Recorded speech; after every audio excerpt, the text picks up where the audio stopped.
CM H D. Kumaraswamy ಅವರ ಮಾತಿಗೆ DCM DK Shivakumar ಕಿಡಿಕಾರಿದ್ದಾರೆ. ಮಹಾನಾಯಕನ ಹೆಸರು ಪ್ರಸ್ತಾಪ ಆಗಿದ್ದಕ್ಕೆ ಆಕ್ರೋಶ ಹೊರಹಾಕಿದ್ದಾರೆ. ನಾನು ಯಾರ ಕೈಯಲ್ಲೂ ಕೂಡ ಮಾತನಾಡಿಸಿಲ್ಲ. ಪೆನ್ ಡ್ರೈವ್ ಪ್ರಕರಣದಲ್ಲಿ ಸ್ವಲ್ಪವೂ ಶಾಮೀಲಾಗಿಲ್ಲ. ತಿಮಿಂಗಲ ಹಿಡಿದು ನುಂಗಿಕೊಳ್ಳಲಿ ಅಂತ ಡಿಸಿಎಂ ಡಿಕೆ ಶಿವಕುಮಾರ್ ಹೇಳಿದ್ದಾರೆ. ಯಾರನ್ನು ಬೇಕಾದರೂ ಹಿಡಿದು ಬಡಿದು ನುಂಗಿಕೊಳ್ಳಲಿ. ಎಚ್.ಡಿ.ಕೆ ನನ್ನ ಬ್ರದರ್ಸ್, ಅಸೆಂಬ್ಲಿಲಿ ಉತ್ತರ ಕೊಡ್ತೀನಿ ಅಂತ ಬೆಂಗಳೂರಿನಲ್ಲಿ ಡಿಸಿಎಂ ಡಿಕೆ ಶಿವಕುಮಾರ್ ವಾಗ್ದಾಳಿ ನಡೆಸಿದ್ದಾರೆ.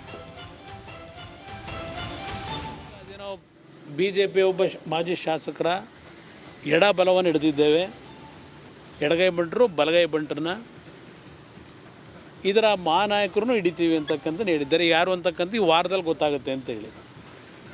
ಹಾಗಿದ್ದರೆ ಈ ವಾರದಲ್ಲಿ ಗೊತ್ತಾಗುತ್ತೆ ಅಂದರೆ SITಯಲ್ಲಿ ನಡೀತಾ ಇರತಕ್ಕಂಥ ತನಿಖೆಗಳ ವರದಿ ಈ ಶಾಸಕರಿಗೆ SITಯಿಂದ ಸರಬರಾಜಾಗ್ತಾ ಇದೆಯಾ? ಮತ್ತು ಅದೆಂಥದ್ದು ತಿಮಿಂಗಲ ಅಂತ ಹೇಳಿದ್ದಾರೆ, ದೊಡ್ಡ ತಿಮಿಂಗಲ. ಬಹುಶಃ ನಮ್ಮ ರಾಜ್ಯದಲ್ಲಿರ್ತಕ್ಕಂಥ ದೊಡ್ಡ ತಿಮಿಂಗಲ ಯಾರು ಅಂತಕ್ಕಂಥದ್ದು ದೇಶದಲ್ಲೇ ಗೊತ್ತಿದೆ. ದೊಡ್ಡ ತಿಮಿಂಗಲ ಅದಿರಲಿ, ಅವೆಲ್ಲ ನಾನು ಈಗ ಚರ್ಚೆ ಮಾಡೋಕ್ಕೆ ಹೋಗಲ್ಲ. ಆದರೆ ಒಂದು ನಾನು SIT ಅಧಿಕಾರಿಗಳಿಗೆ ಹೇಳ್ತಕ್ಕಂಥದ್ದು, ಪರಮೇಶ್ವರ್ ಅವರು ಇದಕ್ಕೆ ಸಂಬಂಧಪಟ್ಟಂಥ ಯಾರಾದರೂ ಹೇಳಿಕೆ ಕೊಟ್ಟರೆ ಅವರ ಮೇಲೆ ಕಾನೂನು ರೀತಿಯಲ್ಲಿ SIT ಅವರು ಕ್ರಮ ತೆಗೆದುಕೊಳ್ತಾರೆ ಅಂತ ಹೇಳಿದ್ದಾರೆ. ಯಾರು ಬೇಕು ಅವ್ರು ಹಿಡಿದು ಪಡೆದು ಎಲ್ಲರನ್ನೂ ತಂದು ಒಳಗೆ ಹಾಕಿ ಅವ್ರೇನು ನುಂಗ್ಕೊಳ್ಳಿ, ನುಂಗ್ಕೊಳ್ಳಿ. ನಾನೇನು ಬರೀ ಎಕ್ಸಿಬಿಟ್ರು, ನಾನು ಡೈರೆಕ್ಟ್ರು ಅಲ್ಲ, ಪ್ರೊಡ್ಯೂಸ್ ಅಲ್ಲ. I am an exhibitor, theatre exhibitor. ನಾನು ದೇವೇಗೌಡರ ಕುಟುಂಬ ಕಳಂಕ ತರೋದಕ್ಕೆ ರೇವಣ್ಣ ಬಂಧಿಸಿದ್ದಾರೆ ಅಂತ ಹೇಳಿದ್ದಾರೆ. ಪಾಪ ನನಗೂ ಹೊಟ್ಟೆವ್ರಿ ಪಾಪ. I feel sorry for it. ನನಗೂ ಪಾಪ ಆಗಬಾರ್ದು, ಒಂದು ದೊಡ್ಡ ಕುಟುಂಬ ಇವೆಲ್ಲ ಆಗಬಾರ್ದು ಅಂತ ನನಗೂ I feel sorry for it. ಅವ್ರಿಗೆ ನಮ್ಮ ಮೇಲೆ ಏನಾದ್ರು ಬಯಸ್ಕೊಳ್ಳಿ, ನನಗೆ ಯಾವ ಕಾರಣಕ್ಕೂ ಕೆಟ್ಟ ಬಯಸೋನಲ್ಲ, ನನಗೆ ಅವಶ್ಯಕತೆಯೂ ಇಲ್ಲ. I believe in law of nature, ಪ್ರಕೃತಿ ನಿಯಮ ಅಂತಿದೆ. ನಾನು ಅನುಭವಿಸಿರೋ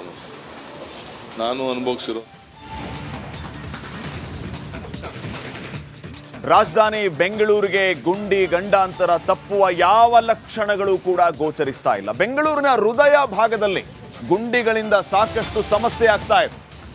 ಪಾಲಿಕೆಯವರು ನಾಮಕೆ ವಾಸ್ತೆ ಗುಂಡಿ ಮುಚ್ಚುವಂತಹ ಕೆಲಸ ಕೋರ್ಟ್ಗಳಿಂದ ಛೀಮಾರಿ, ಆದಾಗ್ಯೂ ಕೂಡ ಪಾಲಿಕೆ ಮಾತ್ರ ಎಚ್ಚೆತ್ತುಕೊಳ್ಳುವಂತಹ ಕೆಲಸಕ್ಕೆ ಗೋಜಿಗೆ ಹೋಗ್ತಾ ಇಲ್ಲ. ಈ ಬಗ್ಗೆ ನಿಮ್ಮ ರಿಪಬ್ಲಿಕ್ ಕನ್ನಡ ರಿಯಾಲಿಟಿ ಚೆಕ್ ನಡೆಸಿದೆ. ರಾಜಧಾನಿ ಬೆಂಗಳೂರಿನ ಹೃದಯ ಭಾಗದಲ್ಲಿ ಗುಂಡಿ ಗಂಡಾಂತರ ಎಷ್ಟರ ಮಟ್ಟಿಗೆ ಇದೆ, ನಮ್ಮ ರಿಯಾಲಿಟಿ ಚೆಕ್ ಏನು ಹೇಳುತ್ತೆ ನೋಡ್ಕೊಂಬರೋಣ. ಬೆಂಗಳೂರಿನಲ್ಲಿ ಮಳೆ ನಿಧಾನವಾಗಿ ಆವರಿಸ್ಕೊಂಡು ಬರ್ತಾ ಇದೆ. ಭೀಕರ ಬರಗಾಲದಿಂದ ರಾಜ್ಯ ತತ್ತರಿಸಿ ಹೋಗಿದ್ರೆ ಬೆಂಗಳೂರಿನಲ್ಲಿ ಕುಡಿಯೋ ನೀರಿಗೂ ಕೂಡ ಸಮಸ್ಯೆ ಇತ್ತು. ಆದರೆ ಈಗ ಮಳೆ ನಿಧಾನವಾಗಿ ಸಂಜೆ ಹೊತ್ತಿಗೆ ಸುರಿತಾ ಇದೆ. ಮಳೆ ಒಂದೆರಡು ಮಳೆ ಬೆಂಗಳೂರಿನಲ್ಲಿ ಎಷ್ಟು ಅವಾಂತರ ಮಾಡಿದೆ ಅಂತ ಹೇಳಿದರೆ ನಿಮಗೆ ಗೊತ್ತಿದೆ ಏನೇನಾಗಿದೆ ಅಂತ ಹೇಳಿ. ಬೆಂಗಳೂರಿನ ಹೃದಯ ಭಾಗ ಮೆಜೆಸ್ಟಿಕ್ಗೆ ಕನೆಕ್ಟ್ ಆಗುವಂಥ ರಸ್ತೆ ಇದು. ಈ ಕಡೆ ಹೋದರೆ ಪ್ಯಾಲೇಸ್ ರೋಡ್ ಹೋಗುತ್ತೆ, ಮತ್ತು ಅರಮನೆ ಕಡೆ ಹೋಗುತ್ತೆ.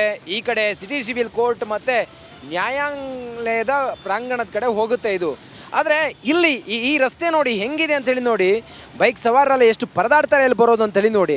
ಮಳೆ ಬಂದಾಗ ಇಲ್ಲಿ ನೀರು ತುಂಬಿಕೊಂಡು ಸಂಪೂರ್ಣವಾಗಿ ಇದು ಹೊಂಡೆ ಯಾವುದು ರಸ್ತೆ ಯಾವುದು ಅಂಥೇಳಿ ಗೊತ್ತಾಗಲ್ಲ. ಇಲ್ಲಿ ನೋಡಿ ನೀವು ಹೆಂಗಿದೆ ಅಂಥೇಳಿ ನೋಡಿ.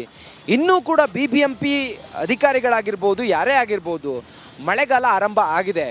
ಈ ಮಳೆ ಬಂದಾಗ ಬೆಂಗಳೂರಿನಲ್ಲಿ ಎಷ್ಟು ಅಧ್ವಾನ ಆಗುತ್ತೆ ಅನ್ನೋದು ತಮಗೆ ಗೊತ್ತಿದೆ. ಹಾಗೆಲ್ಲ ಇರುವಾಗ ಈ ರಸ್ತೆ ಗುಂಡಿಗಳಿಗೆ ಒಂದು ವ್ಯವಸ್ಥೆ ಆಗಿರ್ಬೋದು ಅಥವಾ ರಸ್ತೆ ಗುಂಡಿಗಳನ್ನು ಮುಚ್ಚೋ ಕೆಲಸ ಆಗಿರ್ಬೋದು ಮಾಡಿಲ್ಲ. ಒಂದು ಮಳೆ ಬಂದಿದ್ದಾಗಲೇ ಇದೆಲ್ಲ ಕಿತ್ತೋಗಿದೆ. ನಾಮಕಾವಸ್ಥೆಗೆ ಟಾರ್ ಹಾಕ್ತಾರೆ. ಟಾರ್ ಹಾಕಿದ್ದು ಅದು ಕಳಪೆ ಟಾರ್ ಹಾಕಿ ಅದೆಲ್ಲ ಕಿತ್ತೋಗಿರುತ್ತೆ ನೋಡಿ. ಸಂಪೂರ್ಣವಾಗಿ ಈ ಮಳೆ ಬಂದು ನಿನ್ನೆ ಮಳೆ ಬಂದಿದ್ದಕ್ಕೆ ಇಲ್ಲೆಲ್ಲ ನೀರು ತುಂಬ್ಕೊಂಡು ಹಾಗೆ ಇದೆ. ಎಷ್ಟು ಗುಂಡಿ ಇದೆ ಅನ್ನೋದನ್ನು ನೀವು ಅರ್ಥ ಮಾಡ್ಕೋಬೇಕು. ಜನ ನಡ್ಕೊಂಡು ಬರೋರಿದ್ದಾರೆ, ಇಲ್ಲಿ ವಿದ್ಯಾರ್ಥಿಗಳಿದ್ದಾರೆ, ಇಲ್ಲೆಲ್ಲ ಕಾಲೇಜ್ ಏರಿಯಾದು ಮಕ್ಕಳೆಲ್ಲ ಬರ್ತಾ ಇರ್ತಾರೆ. ರಾತ್ರಿ ಹೊತ್ತಿಗಂತೂ ಇಲ್ಲೆಲ್ಲ ಓಡಾಡೋರು ಜಾಸ್ತಿ ಜನ ಇರ್ತಾರೆ.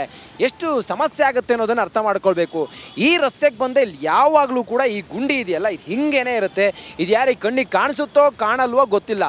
ಒಟ್ಟಾರೆ ಈ ರಸ್ತೆ ಗುಂಡಿ ಸಮಸ್ಯೆ ಬೆಂಗಳೂರನ್ನು ಬಿಟ್ಟು ಬಿಡದೆ ಕಾಡ್ತಾ ಇದೆ. ಇದು ಒಂದು ಮಾತ್ರ ಅಲ್ಲ, ಬೆಂಗಳೂರಿನ ಎಲ್ಲ ಏರಿಯಾಗಳಲ್ಲೂ ಕೂಡ ಎಲ್ಲ ರಸ್ತೆಗಳಲ್ಲೂ ಕೂಡ ಇದೇ ರೀತಿಯ ಗುಂಡಿಗಳಿದ್ದು ವಾಹನ ಸವಾರರು ಪರದಾಡುವಂಥ ಪರಿಸ್ಥಿತಿ ನಿರ್ಮಾಣ ಆಗಿದೆ. ಇನ್ನಾದರೂ ಕೂಡ ಮಳೆಗಾಲ ಆರಂಭ ಆಗಿದೆ. ಜನ ಪ್ರತಿದಿನವೂ ಕೂಡ ಮಳೆ ಬಂದರೆ ರಸ್ತೆಯಲ್ಲಿ ಓಡಾಡೋದಕ್ಕೆ ಭಯ ಪಡ್ತಾರೆ, ಎಲ್ಲೋ ಹೊಂಡ ಇದೆ ಎಲ್ಲಿ ಗುಂಡಿದೆ ಅಂತೇಳಿ. ಇನ್ನಾದರೂ ಕೂಡ BBMP ಎಚ್ಚೆತ್ತುಕೊಂಡು ಗುಂಡಿ ಮುಚ್ಚುವ ಕೆಲಸವನ್ನು ಮಾಡುತ್ತಾ ಅನ್ನೋದನ್ನು ಕಾದು ನೋಡಬೇಕಾಗಿದೆ. ಆಲ್ರೆಡಿ ಕೋರ್ಟೇ ಇವರಿಗೆ ಚೀಮಾರಿ ಹಾಕಿಬಿಟ್ಟಿದೆ BBMP ಅವರಿಗೆ ರಸ್ತೆ ಗುಂಡಿ ಮುಚ್ಚೋದ್ರ ಬಗ್ಗೆ.